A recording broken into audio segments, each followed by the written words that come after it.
thank you everybody for coming. We're Alan Soon and Rishad Patel, and we have Shirley there right behind us, who is our Splice Beta Festival producer.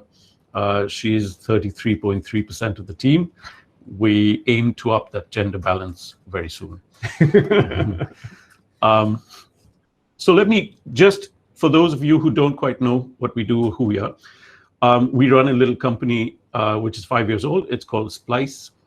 We are around for the transformation of media in Asia. We want to celebrate media startups in Asia.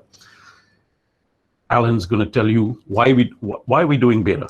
So beta is our way of trying to celebrate what's going on in this ecosystem. We believe that there's a lot of great talent that's out there in terms of entrepreneurs, in terms of product designers, in terms of journalists, and in terms of funders. And what we need to do is to try to bring everyone together, because a solution for the transformation of this industry requires all of us to come together. So that's what beta is. Absolutely. I'm really proud of our sessions and our gender balance there. Yeah, so this runs a whole month. This is day 3. Day 3. I'm losing track here. We've got over 40 sessions, over 40 speakers. We are especially proud of the fact that we have 50% female speakers. Gender balance is something that we care a lot about, and we're very proud of. We don't do manels. We don't do manels. We don't like manels. All right, a quick note on the program. Anybody who wants to go to the program should go to splicebeta.com program. You'll find a whole bunch of different ways to sort of slice and dice this whole program situation. You'll find stacks, which are we're organizing days of the week by which you can view beta or use beta. Mondays are for business and strategy. Tuesdays are for product. Wednesdays are for audience. Thursdays are for management and operations, and Fridays are for media careers. I almost got you. That's tomorrow. Almost got me. I was like, what? That is tomorrow. And Saturdays, day of rest. Later today, we're going to have, this is the first of 2 sessions today. And when I say today, I mean Singapore time. Alex and Lee Chin from Sinchu Daily and Facebook will be here to talk about how to monetize your Facebook audience through instant articles. That's at 7 o'clock Singapore time. And of course, none of this would be possible without the help that we've received through the kind support of our sponsors: Facebook Journalism Project, Konrad Adenauer Stiftung, Google, Illuminate, MDIF, of course. Thank you so much, MDIF. Foyo Institute, IMS, AFP. We have technical support from Click to View and Puma Podcasts. Some quick ground rules. I'm sorry, some of you have heard this about 3 or 4 times before, but I'm going to run through them. Please tweet about this. Use Splice Beta hashtag. If you use headphones or microphones, you're going to hear us better, and we're going to hear you better. We really want the sound of your voice. A quiet room, good light, always good. If you're experiencing bandwidth issues, kill your video.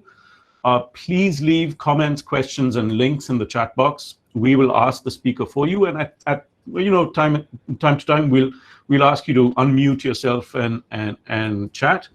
But it's a good idea to put yourself on mute when you're not speaking. We're going to put the recordings of these videos on our YouTube channel and the Facebook page. A quick note that we have been porn bombed once, which some lame dude showing us some porn website. This stuff happens. If it happens again, we're going to bump him, and we can all move on like the adults that we are. And let's be kind, let's be generous, let's be tolerant. We're all figuring this out. Let's look out for each other. Okay, and here we go. So we are very excited to have Koreel Lahiri on today from MDIF. Koreel's done a tremendous job in the transformation of India's media industry. We're very excited to have him here because, very often you come across people who talk about their media businesses as though it's something that's completely distinct or unique from all other businesses that are out there, right? And I think the important point to take away from today's session is that you got to run your media company like you would run any other business. And the same rules apply. Just because you're in the great work of journalism doesn't mean you're immune from the realities of economics. So, without further ado, Koreel, over to you. Well, thank you, Alan and Rishad, and the entire Splice team. Let me first switch on my presentation and then let me know if I'm getting it right.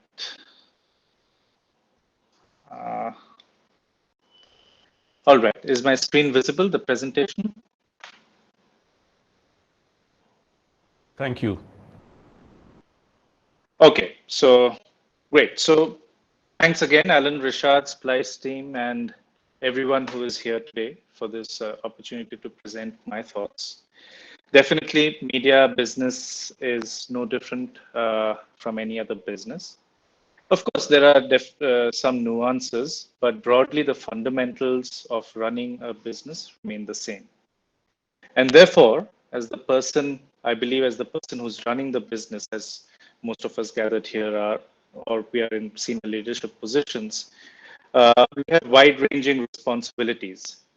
And those responsibilities call for us to get our hands dirty.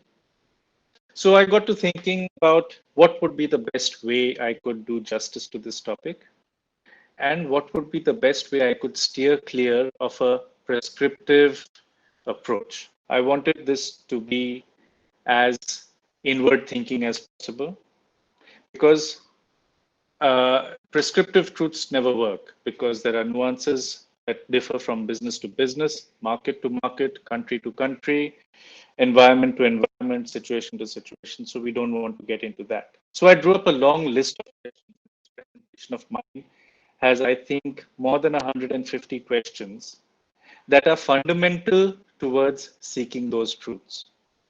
And hopefully, if we ask ourselves these questions often, if not every day, our paths towards operating our businesses will be smoother.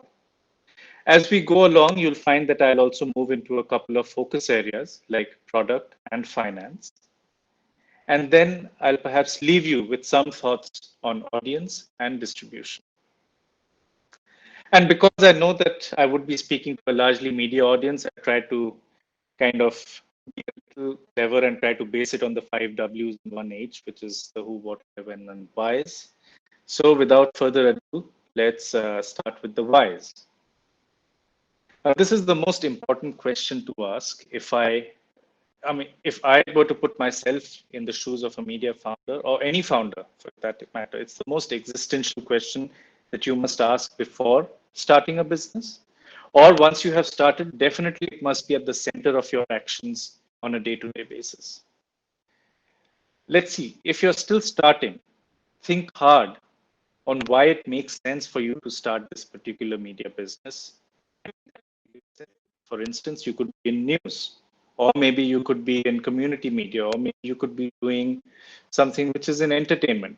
Doesn't matter. You have to understand and ask yourself why you want to do it over there in that particular segment.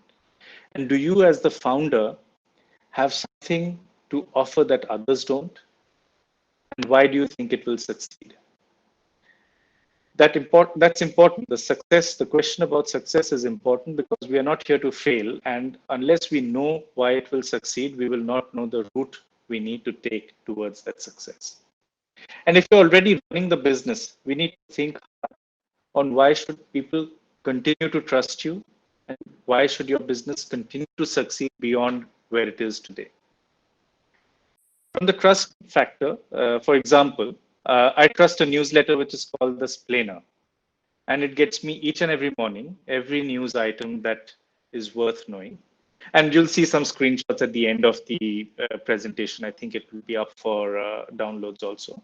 So the Splainer gets me news items that I can use every morning, along with lifestyle pieces, along with anything else under the sun that I think I should be able to use for my day to be better. And I get it like clockwork at 9:30 every morning. So through repeated exposure, through timely exposure, I have developed both trust and a habit. And I know I don't need to go to any other destination. Similarly, if I take the example of the Ken, which is again another Indian startup, which focuses on startup news and technology news, I know that I will get a well-researched story and a very well-written newsletter every morning at 8:30 a.m. So I know I can trust these things with the information they serve me. I can trust them to give it to me at a specific time. And through repeated exposure, I know that these are the people who are perhaps in some way looking out for my interests. So so this is how the customer or the audience is putting its lot in with you. You also have to figure out why should other people throw in their lot with you, whether employees, investors, or your clients. Why should they work for you? Why should they give you money? And finally, to be honest, why are you an entrepreneur? So the question, why are you an entrepreneur and what is your goal? That is also, and the reason is never the problem. It's the inability to be honest, I feel, that manifests itself in either not being able to scale your business or not being able to get funded or even arriving at a compelling user proposition. Now, let's take some examples. For example, are you doing this business because you sincerely believe that you can build a long-term valuable business that serves the audience and earns money? Or are you doing it because you got frustrated at how things work and now you want to prove that you can do better, your way is better?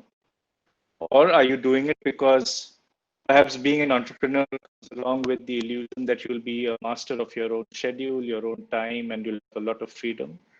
Or perhaps you're doing it because you have spotted a near-term or a medium-term opportunity to create something, develop it quickly, and exit it.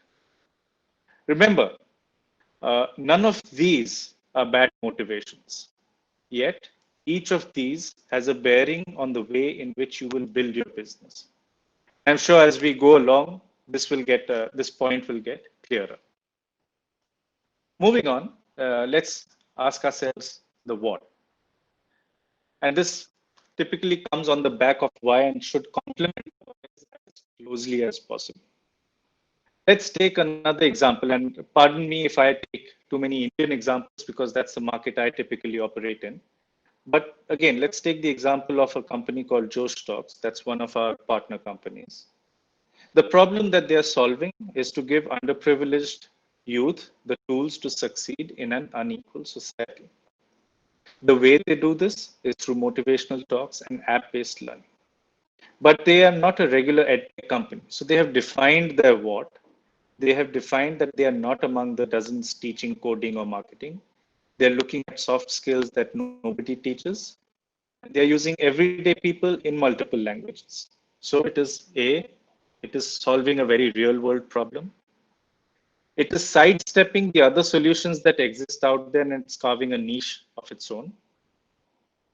Because it is constantly expanding in different languages and different skill sets, it's constantly avoiding the question of what will happen after the problem is solved. And because it is doing all of this, they have a large audience, they have large number of content creators, they have large number of clients they work with, they have a product that has extreme traction, and it has basically built a moat that then protects its business model. So the metrics, again, what do they measure? The metrics that they measure are also very simple. They just measure perhaps about 3 or 4 very key North Star metrics. And because they kept it simple, they know exactly what could go wrong and what it will cost them and what they need to communicate internally, externally, as well as to investors. Moving on to the who. Again, I think there are some of the who on the left-hand side, which we all know about. We need to know who our audience is, who our competitor is, who will give us the money, etc. But there are some of the who's which are not so obvious. What are these? I believe there is a very big who is that who will be my business soulmate? Who will be my mentor? Who will sell what I'm producing? And who are my most talented team members? These are the 4 categories of who's or people, which I think as a founder, you need to keep closest, or as a senior leader, you need to keep closest to yourself. And if the question that pops up in your mind is why, well, then I guess it's the right question, because you have to always fall back on the why. Well, who's your business soulmate? Maybe you need a co-founder who fulfills the skills that you don't have. But that co-founder also has to be on the exact same wavelength as you and should be aligned to the same mission as you. Otherwise, it's never going to work out. So in some sense, that person is your soulmate. Now, it could be that perhaps you don't want to relinquish control to a person and bring them on as co-founder, or maybe you never found a co-founder to start with. It was your baby. But in that case, can you find senior business leaders or senior editorial leaders who will fulfill that role of a business soulmate? Similarly, a mentor. It's very important that you have a mentor, perhaps more than one definitely from your own industry, and perhaps one from an industry which is slightly different from yours, but largely speaks to consumers and understands consumer behavior. And it's very important as you start scaling, you'll realize that you need to speak to someone. You cannot speak down the chain when it comes to raising doubts about yourself and your ability to handle. So you must speak to somebody who is a mentor to you. And you need to do that constantly in order to also keep a track on how you are progressing as a leader yourself. And these are the four things. I think we should not underestimate these, because we have often seen a lot of businesses that fail to take off or not be able to raise funds because of this. And it manifests itself in the smallest of things. For example, you might have a brilliant product, but you don't have a person on the team who is a natural salesperson, or you don't have a person on the team who has the necessary connects or the networks to go out there and raise funds or go out there and open doors with corporates. So you need to have these things which will help you keep a grip on your revenue pipeline, which will help you keep a track of your product features, what you need to add, how it needs to evolve, etc., etc. So these people, the people-based problems, are going to stay with you forever, and you need to figure out the questions that you want to solve those problems. Which brings me to the where. Now, what is the where? Well, the where, and after this, there is another set of questions called the when. These will help us answer some of the initial whys that we had raised. For example, if you can figure out your market, its size, how the target market can be reached, when do your audience, when do they possibly need you? Do they at all need you through the day, or do they need you at any particular point of time? Where do they expect to see you? Where do they expect you to deliver that content, on which device, what kind of device, etc. That those are the questions that will dictate a lot of the product distribution and your brand positioning. For example, again, if I take an example of a community media based organization in India, they operate in rural India, where the incidence of smartphones is much less than in urban areas. Internet network is patchy and largely lower bandwidth. They rely heavily on an IVR-based phone calls to disseminate hyperlocal news and content.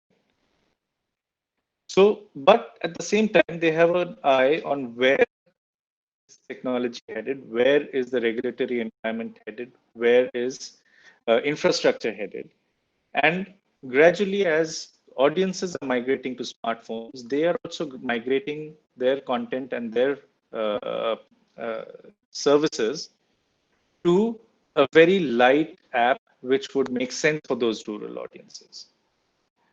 So they are answering the questions of what and where next, and they're also reducing the risk of being rendered irrelevant, because basically at a certain point in time, when do you cease to be relevant is also a question that you must ask, because not every product and service that you develop and serve, and every content, everything has its own life, everything has its own relevance in the market. So you need to be able to have your focus, very sharp-eyed focus on where is product, market, audience, everything evolving over the next 12 to 18 months. Apart from that, obviously you need to ask the right questions about when do you move on from failed projects? When do you move on from being bootstrapped to perhaps raising external funding? When do you launch a product or a product feature? So you might have the best product, but a certain feature, if you launch it, you must know when is the right time or when is not the right time to launch it. And these have impacts down the road. So on let's say audience traction, retention, the ability for you to upsell, cross-sell, etc., etc.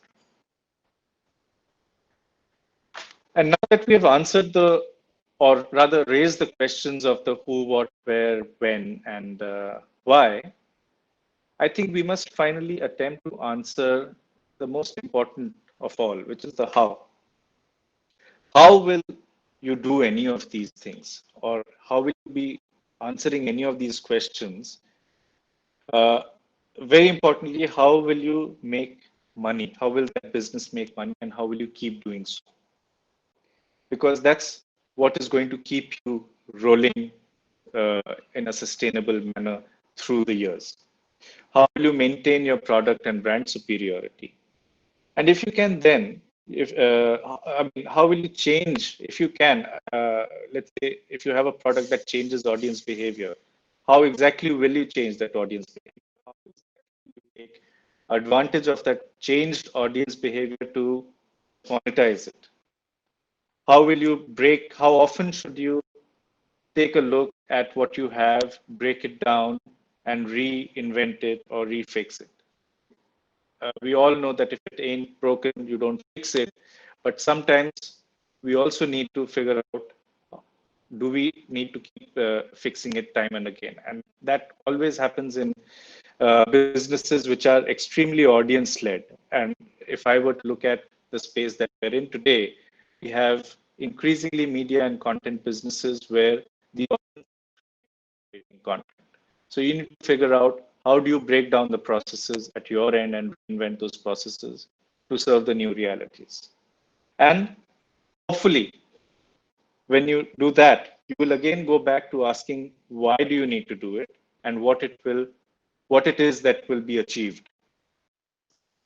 So those are the hows, and hopefully that these I think questions will also help you to develop your initial hypothesis of what your business should or should not do. But you need certain skills to do that. Are we all born with every skill? Perhaps not. But can we acquire those skills? Absolutely. So let's see what kind of skills that we need to, or rather traits, not skills. I think skills will be a wrong word, and maybe traits that are required for you to be successful successful in answering those questions. None of them, again, as I said, are things that you can be born with.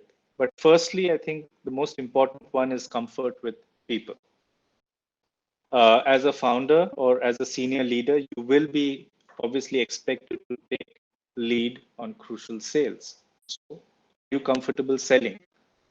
I think this is one of the most underrated skills of a founder that people talk about, is the ability to go out there and put yourself out in the market and try and sell that product. And unless as a founder you can sell it, you cannot expect anybody else to buy into your dream to sell it. And it is a reality that as a founder, you will perhaps have to bear the entire sales function, or if not the first few months, the first few years. You will need to deal with employees, you'll need to deal with investors, clients, vendors, regulators perhaps. And each of them will be motivated in their own way. And therefore, you need to figure out your comfort zone with people. You need to figure out how best you can be honest with them and yet get your work done with them. I mean, in some words, sometimes we call it the hustle. That perhaps has a negative connotation, but I call it comfort with people. This also ties in with your initial of why you want to be an entrepreneur. And that answer will inform your approach to all these people. For example, the questions that we ask, that why do I want to be an entrepreneur? Do I want it because I'm an opportunist? Do I want it because I feel that I can build a long-term business? Those are the answers which will inform your interaction with these bunch of people. Similarly, you'll need to be comfortable with recruiting no people, which is the opposite of the yes man. People who will not just say yes because you are the founder. You should be hiring people with whom perhaps your hiring mantra should not be people with whom you can have a beer, but rather hiring people who can help you grow as a person and a decision maker, people who will not be afraid to stand up to you and question your decisions. And the next, you need to be very comfortable with ambiguity. All of business, all of operations is ambiguity. And it's Murphy's law. The thing that you want to do, you will never find complete data on that. So how do you inform your decision? Are you comfortable with incomplete data sets and then using a mix of uh, previous experiences, present data, and intuition to inform your answers? So you need to minimize your discomfort. You need to answer the question that where will you get the right data and till what extent will you get that data, and the inferences that you can draw on it. And you should compulsorily, as the business leader, concern yourself with constantly planning 12 to 18 months ahead. And that planning, because it's in the future, has to be in the realm of ambiguity, and you need to wrap your heads around that. So it's a very important question to ask yourself constantly. You need to learn as much about the regulatory environment, how it is changing, how it could change, keep tabs on competition. By competition, I don't mean keep tabs on the external facing side, which is what are they publishing, what have they published today, what stories are they doing, but also try to put yourself in their shoes and see how are they going to perhaps take the next step. It's almost like playing chess, basically. What next steps will they take if they were to look at you as their competition? And very importantly, how do you manage your sales funnel, pipeline, and your receivables? For that, you need to be able to manage the ambiguity that business environments present. As we are seeing right now, the COVID situation has rendered a lot of people with very strong receivables book, but not a sign of the cash in bank. People have perhaps receivable books which are as strong as equivalent to 6 months of cash, but they have no idea when it will come. So we need to be able to kind of figure out our comfort with ambiguity and how do we build backups and backups of backups, etc.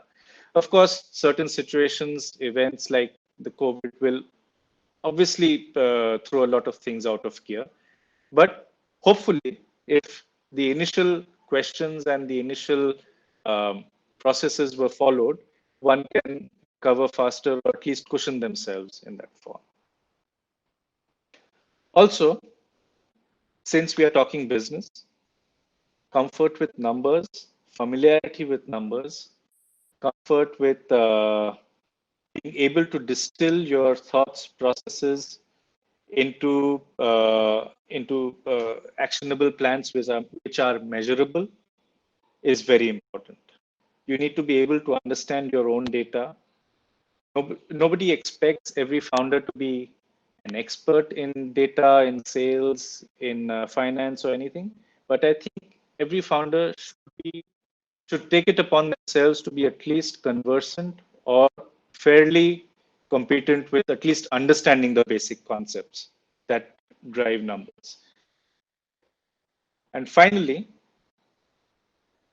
it is no doubt that this is your idea and it's your baby and it's your sweat, but that doesn't mean one should stay married to it despite data and evidence pointing towards something else. I believe that one should be able to keep emotions away from business, but passion should not. I mean, passion is the thing that you need to harness, not emotion.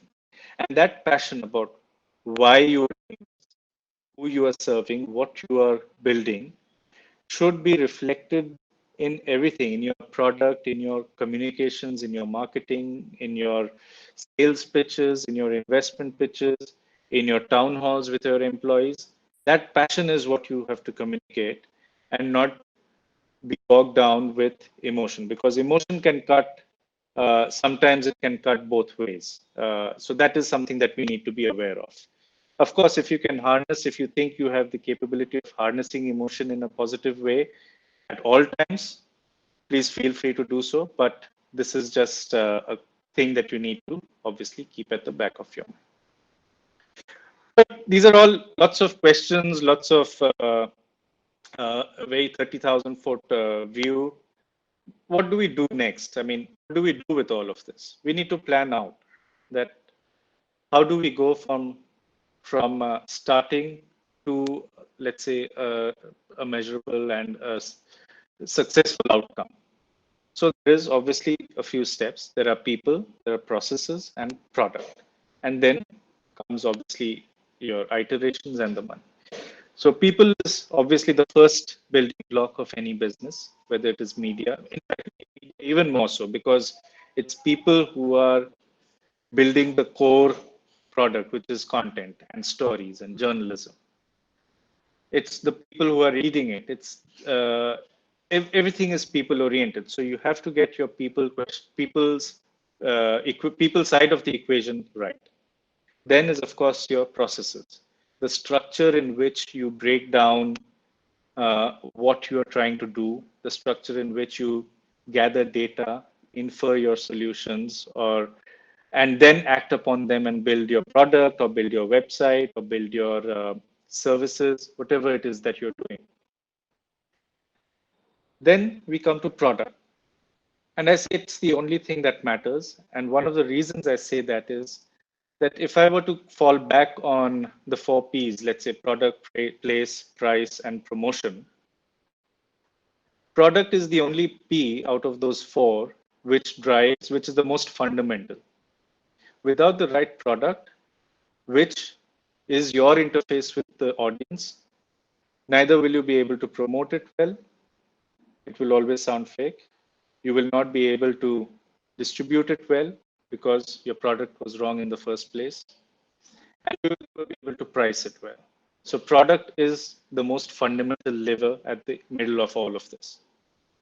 Once you have it out into the market, I think go to market and then iterations on top of the feedback that you're collecting from the market is a very important step.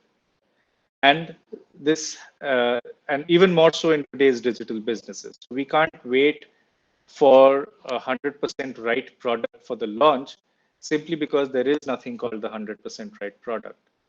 We will end up having to make tweaks.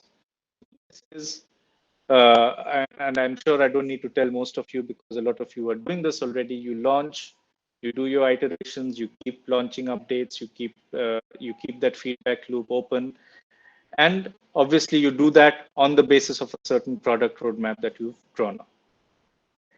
And hopefully all of this, if done right, should lead to the holy grail, which is money. At the end of the day, that's why you're doing business. You need to be sustainable, whether you're for profit or a not for profit. It really doesn't matter because at the end of the day, you need to be sustainable. And the right product either sells or the right product gets you the ability to raise funds, or the right product gets you the ability to raise grants if you're a not-for-profit. And it also dictates a lot of other innovations and things that you can do on top of the right product. So I'm going to focus largely in the next couple of slides on products and the money equation. And then before I kind of move on to a couple of parting thoughts on audience and distribution. So how should we think about products? Well, everybody, it's my understanding that I think today business workflow, writing it into code or developing something is pretty much standard, par for the course. I mean, it's not something that is differentiating you anymore. But what differentiates you as an organization is your ability, like in the previous slide I said, it's your ability to put your people and the workflows together in a certain way that you deliver consistently and in a way that audiences want it. You don't deliver in a way that you want it, but in a way that the audiences want. So I think that is the core of your processes. We should realize that, I mean, there are a lot of questions here on this slide, and I will perhaps kind of step back a bit and not go through each question, and perhaps I'll dwell a little bit on this, that perhaps journalism, content, and product, we should realize that they do not exist side by side. In a good digital media organization, it is about the intermeshing and the marriage of all of these together at every point, every day, every minute, every second. Every team has to be talking to each other and has to be working in collaboration with each other.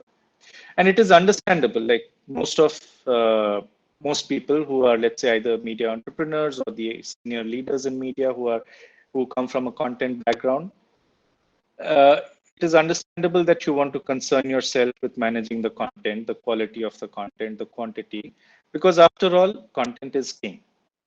But I think it's also about the way it is consumed, distributed, engaged with, and maybe even co-created by your audience. Those are very important questions, and it kind of has to be the approach that you need to take. For example, what it does, what does your app do, or what does your website do, or what your, even let's see, even a television program or a newspaper, what does it do? That is your product. What experience does it give? That's the product. How it looks is the product. How it helps you to position yourself as a brand in the market is the product.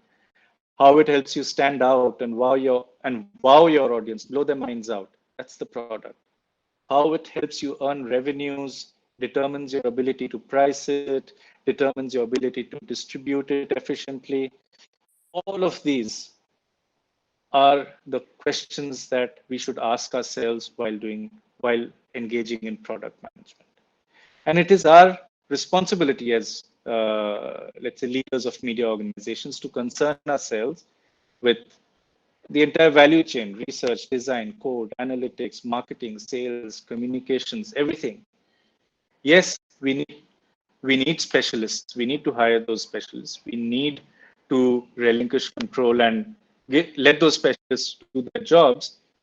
But base level competency, developing a base level competency in each of these, I think, is a very key responsibility of any founder or any CEO or any senior leader, because at the end of the day, the buck stops with you, and you need to understand how each of these blocks move amongst each other. So what are the disconnects? So there are some disconnects also that perhaps I have noticed in the last few years. And some of these disconnects lie within, let's say, the tool sets that a content team uses to better their performance, and the tool sets that the tech team uses to better its performance. For example, the content team creates content, they curate it, and they expect the audience, and then they publish it, of course, on the website or on various social media, and then they expect the audience to consume it. But the way for them to better this is to create better content, better investigative pieces, perhaps better videos, better podcasts. However, if I were to step back and take a look at it from a product manager's perspective or from a product perspective, the tools will be very different. The tools would be perhaps consumer insights, design, user experience. How is a user navigating their way through that entire product? Mapping that navigation, functionality, the algorithm that helps you to understand or serve more relevant content to the user, or helps you to upsell or take a user to more value-oriented content. helps you to turn them into subscribers, scalability, technology. All of these are questions that can be, or rather not questions, all of these are tools that could be used to actually better the outcome of your content. And not just, so even if you write a better piece of content, there is no guarantee that unless you take a look at all these other points or these other factors, that your content is actually going to work and either go viral or be impactful. The second disconnect is that content has a life cycle or has a shelf life, and it has a short shelf life.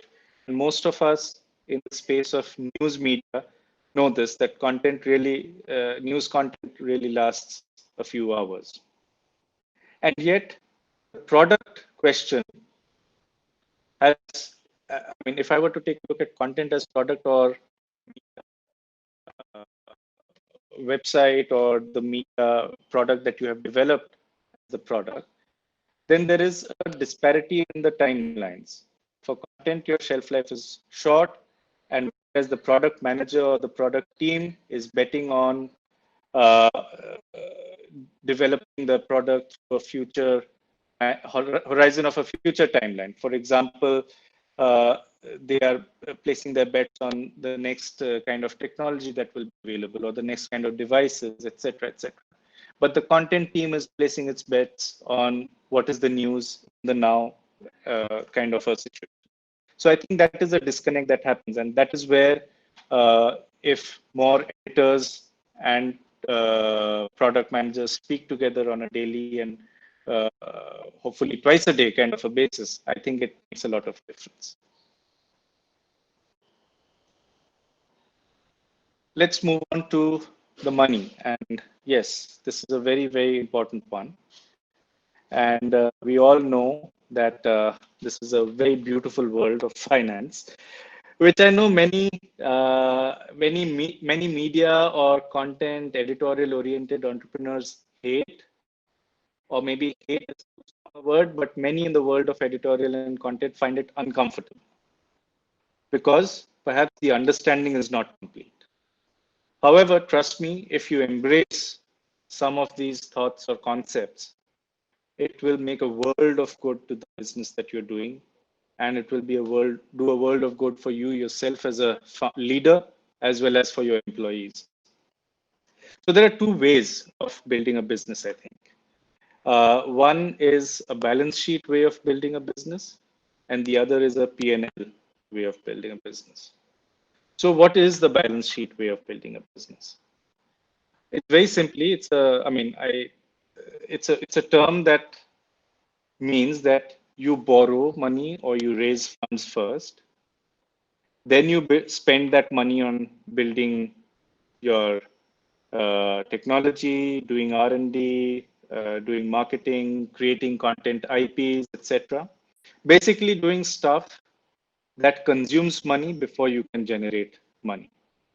And why it is a balance sheet business? Because all of this gets capitalized into your balance sheet at some point as, let's say, product development costs or R&D costs. So think of this as, let's say, your social and community platforms where you have to put in a lot of effort in building those platforms, building those assets, and then later sweating those assets and making revenues of those. Whereas there is a P&L, that is the profit and loss statement way of making doing a business, which basically means that you generate revenue from the word go. You think of it as, let's say you do a content services business or a blogging services business or a generic newsroom, where you spend money on operating costs like salaries, offices, some software that you use. Using that money, you generate a piece of content, you generate or you have a sales team that goes out there and sells, and you get revenue from the word go. So in this kind of a business, you earn, you grow, then you earn a little more, you grow a little more. So in other words, that's what bootstrapping is. Why is this important for you to know as an entrepreneur?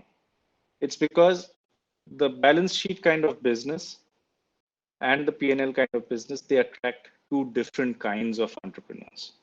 The balance sheet will attract those who have the patience and ability to wait, those who have an appetite to take on a lot of early risk, the ability to manage large budgets, projects, and those who are perhaps well networked, not just to raise that money, but well networked to manage the relationships with those investors. The P&L definitely attracts those who want to generate revenue quickly and then grow from there. And they're typically people who either do not have the risk appetite for large fundraisers, or those who are not well networked enough, because not everybody can go out there and raise funds right from the beginning. And basically, there are also people who are perhaps happier and content doing businesses which scale much more slowly, or perhaps they are not doing a business which requires that much scale right from the beginning. So let's see. There's also a difference in time commitment. A balance sheet kind of a business requires an entrepreneur to be able to commit 7 to 10 years upfront of his life, because that's the horizon that investors are also looking for him. And these are complex businesses. These are complex businesses to manage. But the P&L style of business is a great way for you to start off. So if you're, let's say, a first-time entrepreneur who doesn't have the necessary connects in the market, the P&L bootstrap kind of way of business is a perfectly good way to start off, build your proof of concept, show a little bit of traction, and yet have a large scalable plan ready, or in your or kind of well expressed in your intentions, so that you can use that proof and then go out there and raise money for the next level of balance sheet kind of a business.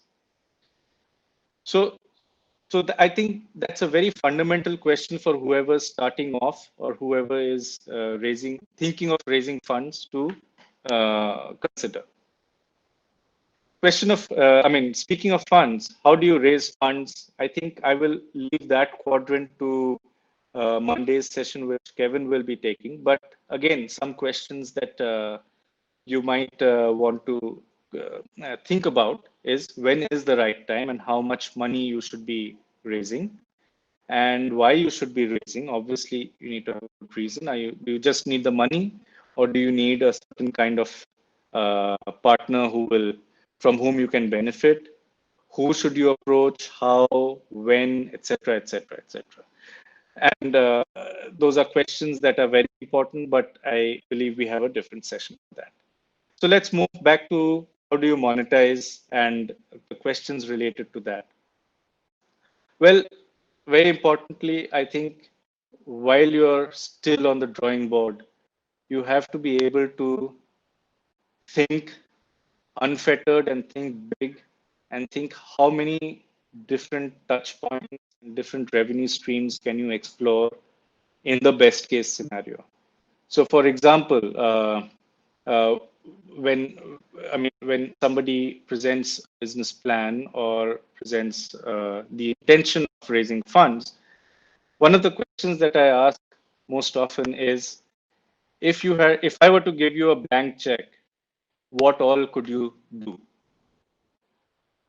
And unless you can come up with an entire world of possibilities, I think you are not thinking correctly. Because if somebody is giving you a blank check, then you should be able to do everything. So this question is very important, that what you are building. One of the first questions was, what kind of a market and what size of a market does it serve? Therefore, from that question, we arrive at this one, is that if that is the kind of market that you're serving and that is the kind of audience that you are targeting, then how many different kinds of ways can you earn money from that audience? Second is, how can you create habits? Can you change audience behavior? That's the most fundamental way in which you can create, retain, and upsell audiences, is creating habits and creating trust and changing their behavior. The third question you have to ask is, are you over commoditizing or are you over specializing in sales? What do I mean by this? Over commoditization means being solely dependent on, let's say, for example, programmatic, where you're on a constant treadmill of being able to churn out traffic. And the kind of money that you get is really not much, or rather, the kind of CPMs that you can command are not much. And because it's a kind of way where it's constantly the question that is being asked of you as an organization is your traffic, you are being paired with 100,000 others who are also being judged on traffic. The other extreme of that is when people do custom sales or branded content sales, and overly specializing those branded content sales is again a problem, where you go and target such niche audiences and niche clients that your sales process gets stretched to 3 to 4 months, and you need multiple uh, uh, the client needs multiple permissions at their end. You need multiple people to even execute that particular sales order. So are you over specializing in sales? The third is, how do you keep your sales funnel and pipeline full at all times? How many different kinds of input points are you using? And definitely, you must answer this, which is related to that commoditizing or non-commoditizing of sales, is that can you find the sweet spot of decent margin and high velocity business? These could be anything depending on which segment you're operating in, but decent margin, high velocity business, which can basically business contracts which can get closed in a couple of weeks. You can close 3 to 4 every month rolling, and you don't need to kind of perhaps spend more than a week to deliver it. Those are the kinds of revenue areas that you must think of targeting, or at least half or 60% of your revenues must emerge or from such areas. Can you discover the scope of your can you discover scope from your scale? Which means that if you are today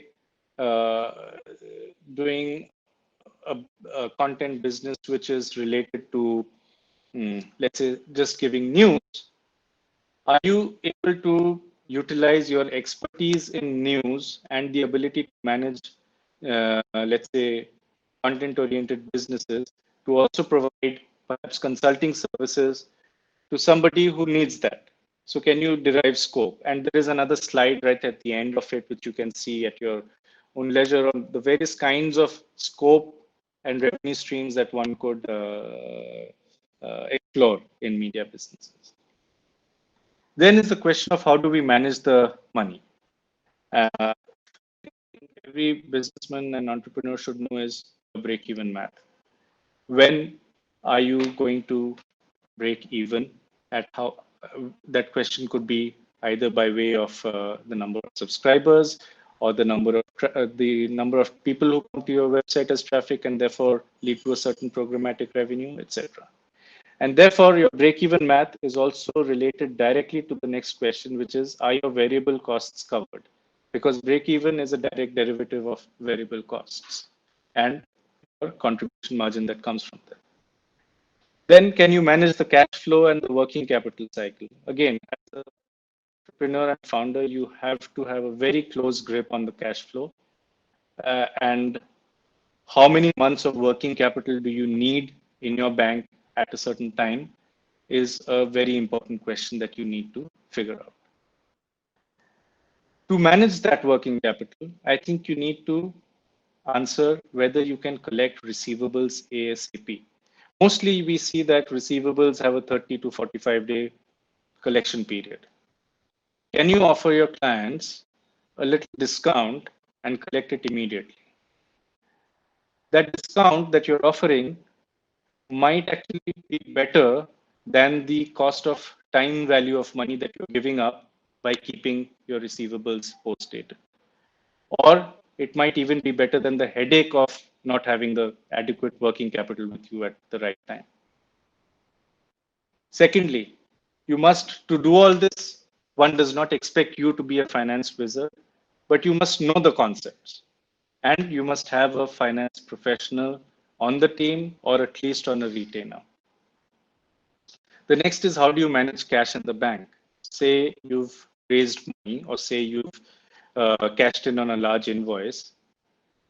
Can you do treasury operations on that money that you have in the bank? Can you put it some in liquid funds, some in money market funds, etc., which will, so you keep 1.5 or 2 months worth of cash in the bank and invest the rest. Can you make that money work for you? For at the end of a year, a significant amount of interest could be earned on that money. So you have to think of that. And lastly, again, very, very underrated question is, are you up to date with compliances? Compliances and the inability to be up to date with compliances can cost you a lot of headache in businesses. You will have to pay up fines, you will have to pay up legal fees, etc., and it's really not worth the headache at all. So those are the questions that I think, from a money perspective, that one must answer. Now, the next is audience and distribution. The reason I have kept this as the last slide, and I'm not going to dwell too much on this, is the fact that I think most of us who are gathered here are already doing this, and they know their audience better, and they have been distributing, etc., and they have been doing this for some time. So I'm guessing we don't need to deep dive into it, but we should still think of a few ways to perhaps think about it. For example, when we're talking about audiences, how do their needs change through the day? Do they seek content, your content, unaided? Or do you need to constantly spend on acquiring those audiences? When do they need your content? How do they want it? Where do they want it? I think those are some of the earlier questions also we asked.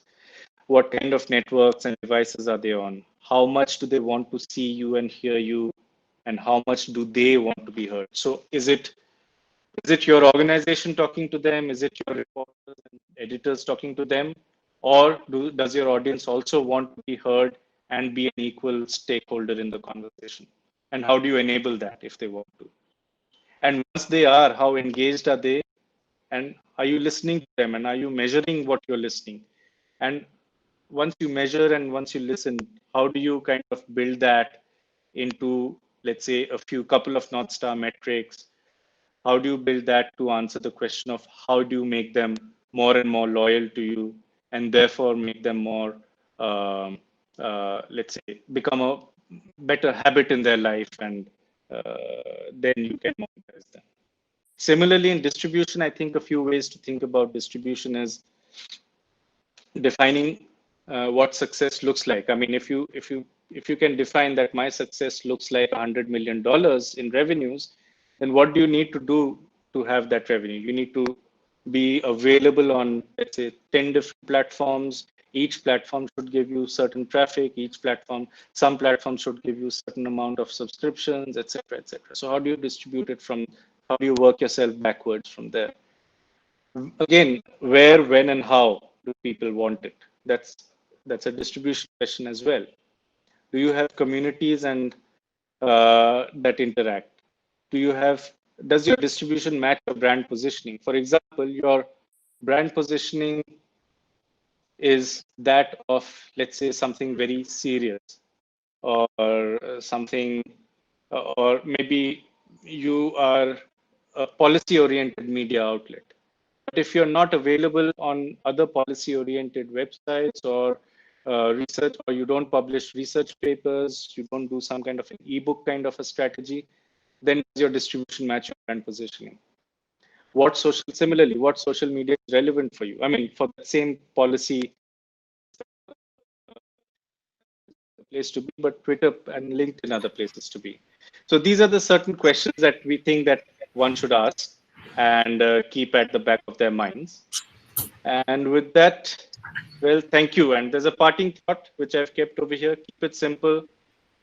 If your goal is 100, know that there are two ways of reaching 100. And the lower your number of variables, the better your predicted outcome could be. And with that, let me see if I can end this and hand it back. Thank you so much for that. That was, well, you gave us a lot to think about there.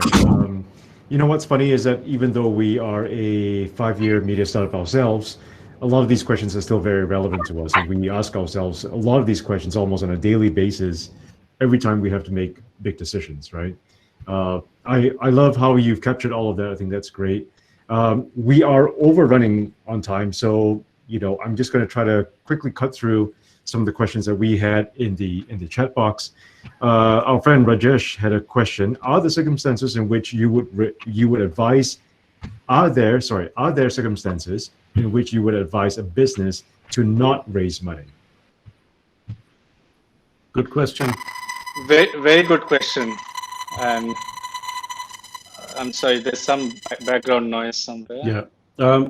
Guys, if you could mute yourselves, that would be ace. So Rajesh wants to know, are there any circumstances in which you should not raise money? Yeah, when would you tell someone not to raise money? Well, there are certain circumstances. I mean, depends on the kind of business. Like I said, like let's say, for example, if you're in a content services business, you really need to raise money right at the beginning or ever at all, because those are businesses which are on where you can earn revenues right from the word go. But if you are on the other hand, or even in a generic news kind of a business, you need to spend on operational costs and earn that money. So a little bit of seed capital is all that you require, and you can start earning as soon, hypothetically, you can start earning as soon as you start producing. But then on the other hand, there are businesses which require you to develop a platform and the ability for people to interact on a certain tech-based layer. Those are businesses where you will not be able to make money for the first 12, 18, 24 months also, because you are constantly, you are still developing. So that is a business where you would perhaps go and raise money first. Okay. How about another question? Rishad, why don't you take, do you want to take this one? Florence, Yeah. Florence, I'm asking your question. Thank you for asking, as always. Florence works for an organization that helps build and operate a geo-journalism site, including strengthening org capacity, more sustainability. So this is a question for both Spliced Beta and MDIF. What is the minimum criteria that you assess before you decide to help a fund? In fact, Koreel, I wanted to ask you whether these questions that you raised in your deck were actually ways in which you assessed organizations to fund. I would really like to connect the future managers to orgs like Beta and MDIF. What defines a good starting point, to complete Florence's question? And if I understood that correctly, basically, she wants to know what is our threshold to even take a look at an investable opportunity. Yep. Yes. Yep. So Florence I think says big yes. so for I can answer for us, though there are various kinds of that are in the market. So you will find funds who will take a bet on you at the drawing board level also. We are not one of those. We prefer to kind of come in with some kind of proof of traction and some kind of a proof of revenue track record. So typically we would be looking at businesses perhaps at least after a year they have started, or definitely businesses which are post revenue, definitely businesses with a certain level of audience. And a certain level of audience I cannot say at the top of off the top of my head because it's very contextual. In India, 500,000 is nothing, but in some other smaller country that might be a huge audience. So I think those are subjective questions, points of view. Then again, you have funds which, apart from us, who look at much earlier stage opportunities where they have kind of built their funds to be structured in a way in which they can take those risks. And I think it's a very existential questions of the whys of you are starting a fund also. at MDIF, we have a couple of accelerators that we run. We have the Myanmar Media Program, we have SAMIP in South Africa, and we have the South Asia Technical Assistant Program. I think those are the places where we take much earlier bets, and I think those are also programs where we are helping, once again, very, very early stage companies find their footing, helping them with some kind of very early stage seed kind of grants / some kind of investments and technical assistance funds. And I think we will be more than happy to share more information on that if you want to in an offline space. Cool. I'm just going to combine two questions here. We got a question from Madhu and from Pooja, very similar. And basically, how do you figure out when is, firstly, a good time to pivot when you realize that maybe your product or your finances don't quite match up? And how do you go about doing that pivot? So are there good examples that you've seen in the clients that you worked with? Yes, we have, and I will not be at liberty to take that example, but let me put it this way. Yes, we have seen pivots, and I think one of the most important things about realizing when to do a pivot is when you have consistently either declining audiences or consistently declining sales over a period of, let's say, 2 quarters or more. I think that's a very important indication that things are not working out. How do you do that? I think it all goes back to why you are doing this in the first place and what you are trying to achieve out of this. So, for example, can you achieve that same goal? Let's say you're a news organization and you were going about it in the regular newsroom kind of format for years, and then things are not working out. Now you want more and more audience participation, or you want to kind of move yourself into some kind of a different structure where you can be more scalable and you do not depend on your content being created by only the newsroom itself. So can you become a quasi discussion platform, etc., etc.? Again, the question is, why should you become that? Do you have the skill sets to do that? And does the market want it? What are the data points that you have discovered that you should move away from that? So, for instance, if my data points say that people are not really enamored with me anymore, and obviously because of that my revenues are coming down, but I do not. But is that enough for me to pivot into something else?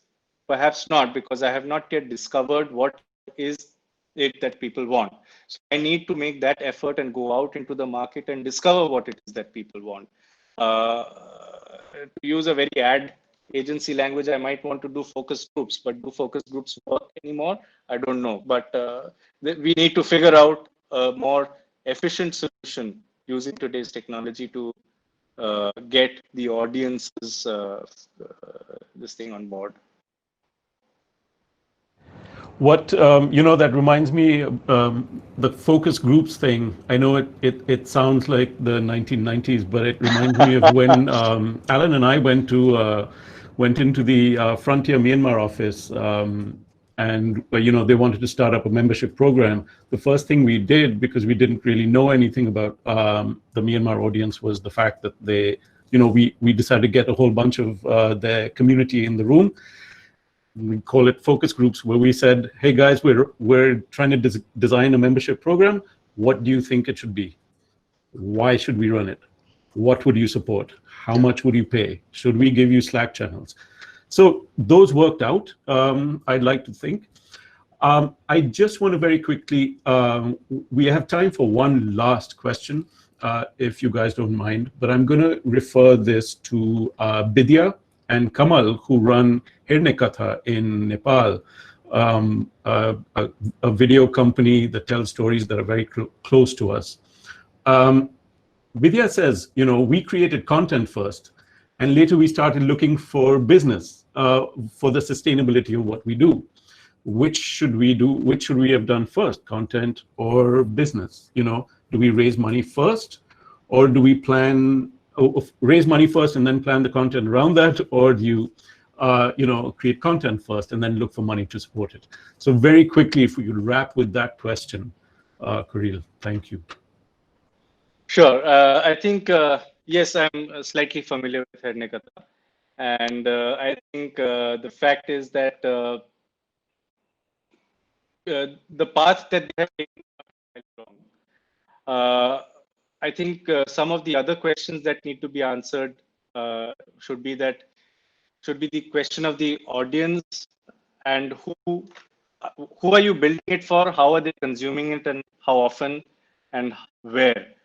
Hernikata has long videos, so obviously that's the core proposition. But if you have long videos, then is it lending itself to an out-and-out B2C play within Nepal, which, I mean, in the interiors, it might not work out because of bandwidth issues or whatever, or lack of smartphone penetration. So if that is the, so can those videos then be repurposed into shorter things, etc., for that kind of audience, and you keep your longer, really beautiful pieces for a B2B kind of a play, where you are selling to perhaps other larger media houses, or you're collaborating with development organizations who need those stories out there. So I think it's a delicate balance that one has to strike. But is the sequencing of it wrong? I would say it's not wrong. It's just a balancing act from here. Okay, and with that, we're going to wrap this up. We know we're overrunning. People, we get the feedback. Thank you for that. We have overrun a bit more than we wanted to on this one. So not stick around, but go off, have dinner, go hang out, do whatever. Later on at 7 p.m. Singapore time, we have Tan Lee Chin from Sinchu Daily and Alex Fenby from Facebook.